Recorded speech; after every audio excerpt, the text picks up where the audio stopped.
वो कहते हैं ना, अगर किसी चीज को शिद्दत से चाहो तो पूरी कायनात तुम्हें उससे मिलाने में लग जाती है।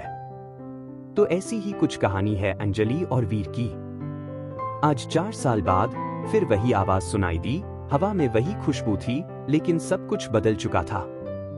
उसे देखकर ऐसा लगा मानो जिंदगी मुझसे बोल रही है, तू अभी जिंदा है, तू अब भी ख्वाब देख सकता है, तू अकेला नहीं है अब। लेकिन मन में कहीं डर था कि ये सपना तो नहीं जो आंख खुलते ही टूट जाएगा। मन में 1000 सवाल चल रहे थे। तभी वो सामने आकर बोली, हाय कैसे हो। मैं बस उसे देखता ही रह गया। वो फिर बोली, हेलो कैसे हो, कुछ बोलो। मैं हड़बड़ाहट में बोला, मैं ठीक हूं। तुम कैसी हो। वो बोली, ठीक हूं। तुम इस कंपनी में जॉब करते हो। मैंने कहा, हाँ। उसके चेहरे पर हल्की सी मुस्कान थी और बोली, मैंने आज ही ज्वाइन किया है, यह मेरा पहला दिन है जॉब का।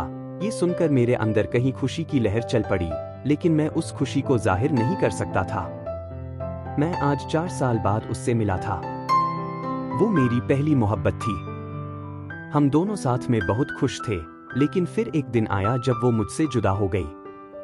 आखिरकार गलती मेरी ही थी। असल में उसने मुझे छोड़ा नहीं था, मैंने ही उसके साथ कुछ गलत किया था। मैं बह गया था किसी और के लिए। लेकिन कहते हैं ना, अगर प्यार सच्चा हो तो बुरे से बुरा इंसान भी बदल जाता है। ऐसा ही कुछ मेरे साथ हुआ।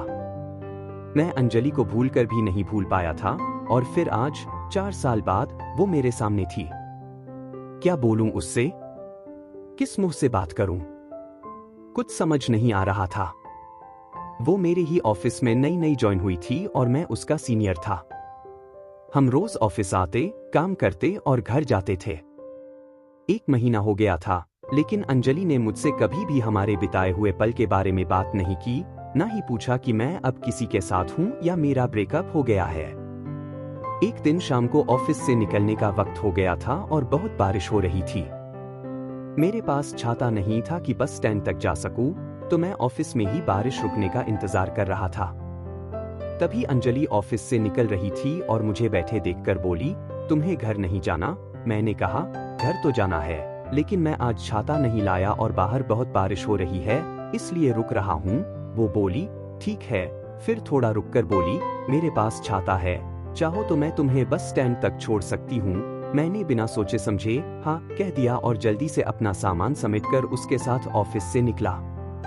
बारिश इतनी तेज थी कि हम दोनों भीग गए थे। बस स्टैंड पहुंचते पहुंचते बस भी देर से आ रही थी। हमारे बीच शांति थी, न मैं कुछ कह पा रहा था न वो। फिर मैंने ही हिम्मत जुटाकर पूछा, क्या तुम्हारी शादी हो गई। वो हंस पड़ी और बोली, नहीं। ये सुनकर मेरे दिल को जो खुशी हुई उसे मैं बयान नहीं कर सकता। फिर कुछ देर बाद उसने मुझसे पूछा, तुम्हारी हो गई। मैंने कहा, नहीं। फिर थोड़ा रुककर मुस्कुराते हुए उसने पूछा, प्रीति का क्या हुआ।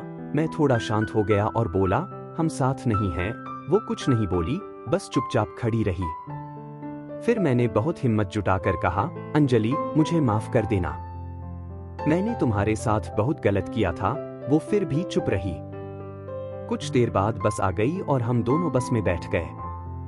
अगले दिन जब मैंने ऑफिस में अंजलि को देखा तो मेरे मन में सवाल था कि उसने मुझे माफ किया या नहीं।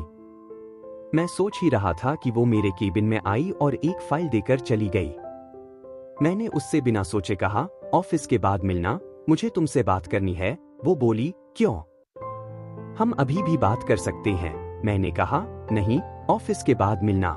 वो बोली, ठीक है, और चली गई। मैं बस इंतजार कर रहा था कि कब 6 बजेंगे और मैं उससे बात कर पाऊंगा। समय जैसे थम गया था। 6 बजे हम साथ निकले और बस स्टैंड तक साथ गए। मैंने उससे पूछा, तुमने कल का जवाब नहीं दिया। वो कुछ देर शांत रही, फिर बोली, किस बात का जवाब, क्या जवाब दूं? तुम गए थे छोड़कर और अब मुझे फिर से वो सब कुछ नहीं चाहिए, तो माफी सवाल जवाब की बात ही नहीं बनती। मैंने उसे मनाने की बहुत कोशिश की, लेकिन वो नहीं मानी। 5 महीने हो गए थे हमें एक ही ऑफिस में काम करते हुए, लेकिन उस दिन के बाद हम दोनों ने एक दूसरे से बात नहीं की। मैंने कई बार सोचा कि उसे मना लूं, लेकिन हिम्मत नहीं जुटा पाया। एक दिन मैंने ऑफिस में सभी को अपनी शादी की खबर दे दी कि अगले महीने मेरी शादी होने वाली है। ये सुनकर ऑफिस में सभी लोग बधाई देने आए, लेकिन अंजलि नहीं आई। शाम को मैं खुद उसके पास गया और पूछा, क्या तुम्हें खुशी नहीं हो रही कि मेरी शादी हो रही है? वो बोली, क्यों नहीं, मैं बहुत खुश हूँ कि तुम एक नई जिंदगी की शुरुआत करने जा रहे हो। मैंने कहा, तुम मुझे बधाई देने क्यों नहीं आई? वो बोली, मैं व्यस्त थी। मैंने कहा, ठीक है, और वहां से चला गया। 2 दिन बाद रात को अंजलि का मैसेज आया, क्या तुम सच में शादी कर रहे हो अगले महीने? मैंने कहा, हाँ। अगले दिन अंजलि ऑफिस नहीं आई। मुझे चिंता होने लगी, तो मैंने अपने एक सहकर्मी से कहा कि अंजलि को फोन करके पूछे कि वो क्यों नहीं आई। पता चला कि उसे तेज बुखार है और वो घर पर अकेली है। मैं तुरंत ऑफिस से निकल गया और उसके घर पहुंचा। वहां देखा कि वो बिस्तर पर लेटी थी और उसे बहुत ठंड लग रही थी। मैंने उसे अस्पताल ले गया। शाम तक उसका बुखार ठीक हो गया। डॉक्टर ने उससे मिलने की इजाजत दी। वो सो रही थी। मैंने उसका हाथ अपने हाथ में लिया और धीरे से बोला, नहीं है मेरी शादी अगले महीने, मैं शादी नहीं कर रहा हूं। ये सुनते ही वो रोने लगी। मेरे भी आंखों में आंसू आ गए। मैंने उसे गले लगा लिया और हम दोनों एक दूसरे को पकड़कर बहुत रोए। फिर हम वहां से घर गए और हमेशा एक दूसरे के साथ रहने का वादा किया। ये कहानी हमें ये सिखाती है कि कभी कभी गलतियां माफ हो सकती हैं, अगर प्यार सच्चा हो। वीर और अंजलि की तरह हम सभी को दूसरा मौका मिल सकता है, बस दिल से सच्चे रहना जरूरी है।